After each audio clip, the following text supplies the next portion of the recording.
Hi friends, എൻ്റെ പുതിയ വീഡിയോയിലേക്ക് എല്ലാവർക്കും സ്വാഗതം. ഇന്ന് നമ്മൾ പഠിക്കാൻ പോകുന്നത് LRA. എന്താണ് LRA? Locked rotor amperage.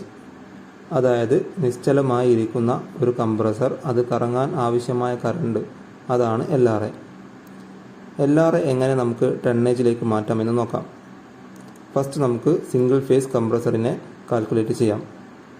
അതിൻ്റെ ഫോർമുല LRA/36.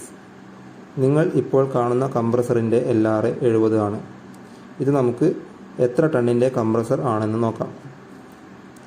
70/36 = 1.9 ടൺ.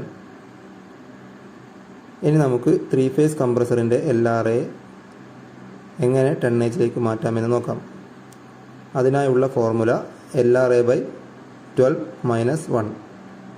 നിങ്ങളിപ്പോൾ കാണുന്ന കംപ്രസറിൻ്റെ LRA 56 ആണ്. അപ്പോൾ 56/12 - 1. 56/12 4.7 -1 3.7 ടൺ. അപ്പോൾ ഈ കംപ്രസർ 3.7 ടൺ കംപ്രസറാണ്. വീഡിയോ എല്ലാവർക്കും ഇഷ്ടമായെന്ന് കരുതുന്നു. ഇഷ്ടപ്പെട്ടാൽ ലൈക്ക് ചെയ്യുക, കമൻറ്റ് ചെയ്യുക, സബ്സ്ക്രൈബ് ചെയ്യുക. അപ്പോൾ നമുക്ക് അടുത്ത വീഡിയോയിൽ കാണാം. Thank you.